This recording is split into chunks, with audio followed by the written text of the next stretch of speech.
Next మిగతా వార్తల్లో జమ్మూ కాశ్మీర్లో మోగిన ఎన్నికల నగారా. సెప్టెంబర్ 18వ తేదీ నుంచి 3 దశల్లో అక్కడ పోలింగ్ జరగబోతున్నది.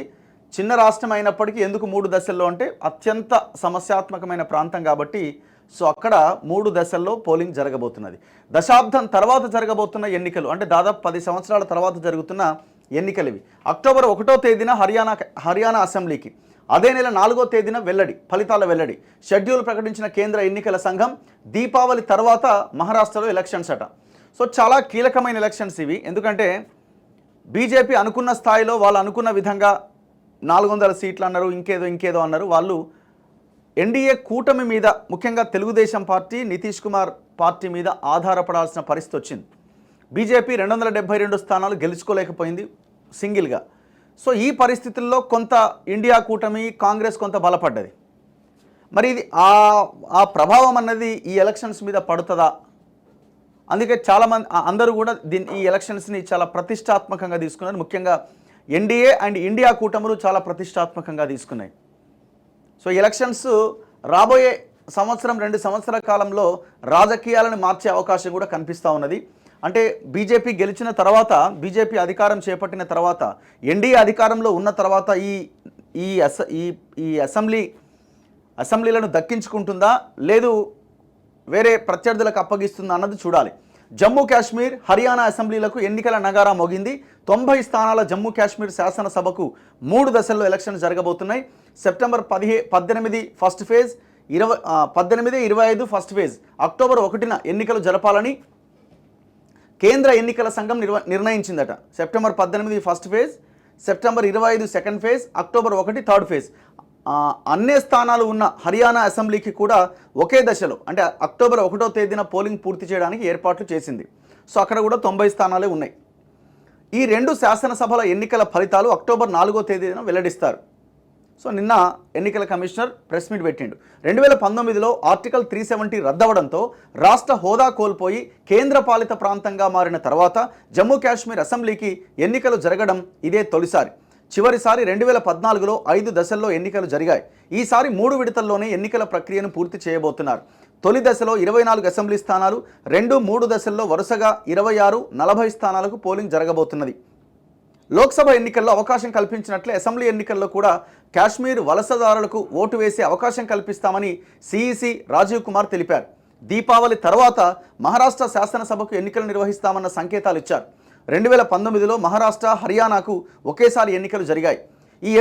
వచ్చే ఏడాది ఎన్నికలు జరపాల్సిన అసెంబ్లీల్లో జమ్మూ కాశ్మీర్, హర్యానా, మహారాష్ట్ర, జార్ఖండ్, ఢిల్లీ ఉన్నాయి. అంటే మొత్తం 5 రాష్ట్రాలు. మహారాష్ట్రలో భారీ వర్షాలు కురుస్తున్నాయి. రాబోయే రోజుల్లో చాలా పండుగలు ఉన్నాయి. గణేష్ చతుర్థి కావచ్చు, నవరాత్రి అండ్ దీపావళి. జమ్మూ కాశ్మీర్కు ఎక్కువగా భద్రతా బలగాలు కావాలి. ఇవన్నీ లెక్కలోకి తీసుకున్నాం.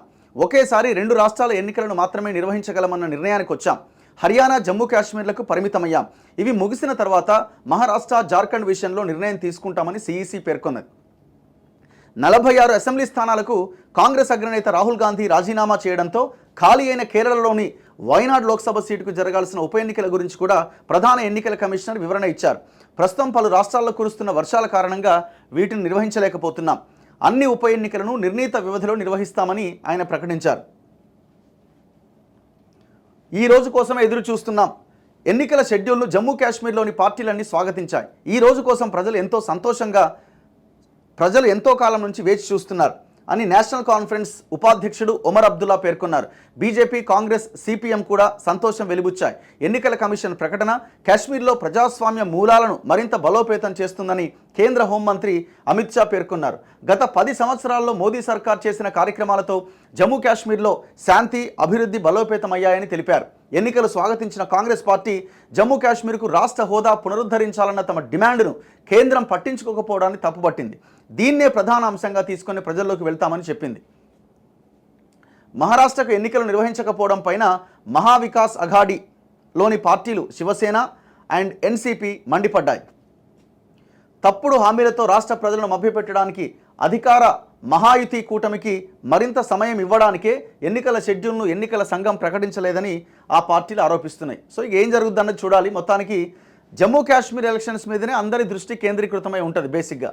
సో ఎందుకంటే 10 సంవత్సరాలు జరుగుతున్న ఎలక్షన్స్, ఆర్టికల్ 370 రద్దు తర్వాత జరుగుతున్న ఎలక్షన్స్ కాబట్టి అందరి దృష్టి ఈ రాష్ట్రం మీద కేంద్రీకృతమై ఉన్నది. లోక్సభ ఎన్నికల తర్వాత జరగబోతున్న ఈ ఎన్నికలు ఇటు బీజేపీ నేతృత్వంలోని ఎన్డీఏ కూటమికి, అటు ఇండియా కూటమికి సవాలే. హర్యానాలో అధికారంలో ఉన్న బీజేపీ హ్యాట్రిక్ విజయం పైన కన్నేసింది. అయితే తీవ్రమైన ప్రభుత్వ వ్యతిరేకతను ఎదుర్కొంటుంది. మరోవైపు ప్రతిపక్ష కాంగ్రెస్ పార్టీ 10 ఏళ్లుగా అధికారంలో ఉన్న బీజేపీని ఓడించి ఈసారి ఎలాగైనా గద్దెనెక్కాలని గట్టి పట్టుదలతో ఉన్నది. అంతేకాదు జమ్మూ కాశ్మీర్లోని జమ్మూ ప్రాంతంలో బలంగా ఉన్న బీజేపీని కూడా నిలువరించేందుకు సిద్ధమవుతోంది. కాశ్మీర్లో ఈ విషయానికి వస్తే అక్కడ ఎక్కువ స్థానాలను ప్రాంతీయ పార్టీలైన నేషనల్ కాన్ఫరెన్స్, పీడీపీలే దక్కించుకునే అవకాశాలున్నాయి. ఈ రెండు పార్టీలు ఇండియా కూటమిలో భాగస్వాములే. అయితే ఇటీవల జరిగిన లోక్సభ ఎన్నికల్లో ఎవరికి వారు విడివిడిగానే పోటీ చేశారు. అసెంబ్లీ ఎన్నికల్లోనూ అదే పునరావృతమయ్యే అవకాశం కనిపిస్తున్నది. హర్యానాలో 2019 అసెంబ్లీ ఎన్నికల్లో 90 స్థానాల్లో 40 సీట్లు బీజేపీ కైవసం చేసుకుంది.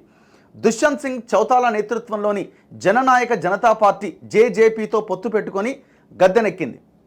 2014లో జమ్మూ కాశ్మీర్ అసెంబ్లీ ఎన్నికల్లో 87 సీట్లలో బీజేపీ 25 స్థానాలు సాధించింది. పీడీపీతో పొత్తు పెట్టుకొని ప్రభుత్వాన్ని ఏర్పరిచింది. నియోజకవర్గాల పునర్విభజనతో ఇప్పుడు జమ్మూ కాశ్మీర్లో సీట్లు 90కి పెరిగినాయి. So very interesting election. మొత్తం 5 రాష్ట్రాల ఎలక్షన్స్ జరగాలి, కానీ 2 రాష్ట్రాల ఎలక్షన్సే పెడుతున్నారు. మిగతావి దీపావళి తర్వాత, 3 రాష్ట్రాలు దీపావళి తర్వాత అని చెప్తున్నారు. కారణం ఏంటి, ఎందుకు అంటే వర్షాలు అండ్ జమ్మూ కాశ్మీర్లో అదనపు బలగాలు కావాలి. సో సరిపోరు, అందుకని ఈ 2 రాష్ట్రాలకే పరిమితమైనమని నిన్న రాజీవ్ కుమార్ ఎలక్షన్ కమిషనర్ వివరణ ఇచ్చే ప్రయత్నం చేశారు. చలో నెక్స్ట్ మిగతా వార్తల్లో.